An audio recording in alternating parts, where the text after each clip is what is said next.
और मैं तो कहता हूं कि मेरा नाम संविधान है और मेरे बाप का नाम अम्बेडकर है, क्या दिक्कत है नरेंद्र मोदी को?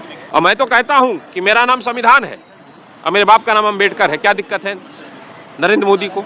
अमित शाह को माफी मांगनी पड़ेगी, उस तड़ीपार को माफी मांगनी पड़ेगी, उस तड़ीपार का बर्खास्तगी होगी। अमित शाह की बर्खास्तगी नहीं हुई तो सड़कों पर संग्राम होगा। बाबा साहब अम्बेडकर का अपमान अब हिंदुस्तान नहीं सहेगा। करोड़ों दलितों को, करोड़ों पिछड़ों को, करोड़ों किसानों को, मजदूरों को, महिलाओं को, जिसका हक दिलाने का काम बाबा साहब अम्बेडकर जी ने किया, संविधान के अंदर उनको दुख पहुंचा है। इसीलिए आपने देखा होगा कुछ दिन पहले हम लोगों ने उसका पुतला फूका और आज ये सोची समझी साजिश के तहत किया गया क्या अपमान? ये जानबूझ के किया है। इसके पहले उसने किसानों का अपमान किया। किसान वहां से खनौरी बॉर्डर और शंभू बॉर्डर से आ रहे थे, उनके पानी का बौछार की, आंसू गैस। इसीलिए बाबा साहब अम्बेडकर से नफरत करते हैं। इसीलिए बाबा साहब अम्बेडकर करोड़ों करोड़ों हिंदुस्तानियों के लिए भगवान के समान है। और मैं तो कहता हूं कि मेरा नाम संविधान है और मेरे बाप का नाम अम्बेडकर है, क्या दिक्कत है नरेंद्र मोदी को?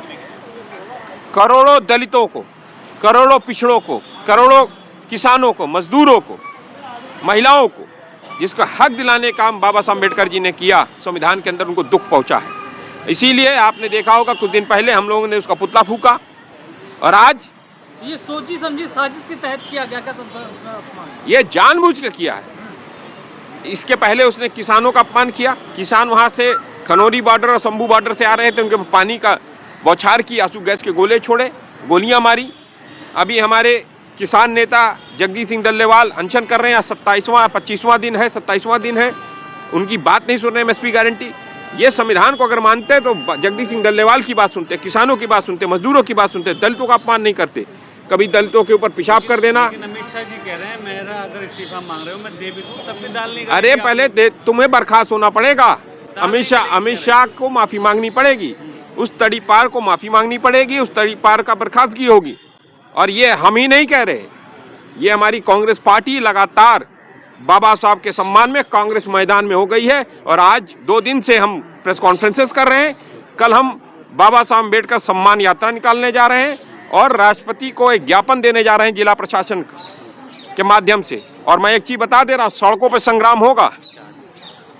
अमित शाह की बर्खास्तगी नहीं हुई तो सड़कों पर संग्राम होगा। बाबा साहब अम्बेडकर का अपमान अब हिंदुस्तान नहीं सहेगा। कह रहे हैं 15 साल विपक्ष में ही रहना। अरे वो कहने दो, तड़ीपार की क्या बात करते हो? तड़ीपार जाएगा जेल। और बता दे, अरे होगा तुम्हारे लिए गृहमंत्री, जो किसानों के ऊपर गोली, अरे होगा तुम्हारे लिए, होगा, मेरे लिए नहीं है। तड़ीपारों को मैं नहीं मानता। जो बाबा साहब अम्बेडकर का अपमान करे, जो किसानों को मारे, वो मेरे लिए गृहमंत्री, वो गुंडे हैं क्या? अरे वो क्या आरोप लगाएगा? अरे ये सब सावरकर के जो आदमी हैं, ये जो गोवलकर के चेले हैं, ये क्या आरोप लगाएंगे हमारे ऊपर? ये सब तो संविधान को जलाने का काम किया। भी आरोप लग रहा है कि वो एक छोटा सा क्लिप जो है, अरे कुछ क्लिप नहीं है, जानबूझ तंज बोला। किस तरीके से हंसे पूरा भारतीय जनता पार्टी उसके बयान के बाद, अमित शाह के बयान के बाद, बाबा साहब को अपमानित करने वाले बयान के बाद लोग हंस रहे थे। और वो जो एक सभापति है, क्या नाम है उसका, धनखड़, वो हंस रहा था, मुस्कुरा रहा था। अगर बाबा साहब अम्बेडकर का संविधान नहीं होता तो वो भी आज उपराष्ट्रपति नहीं होता। वो हंस रहा था। ये बकवास आदमी है, ये सब जेल जाएंगे।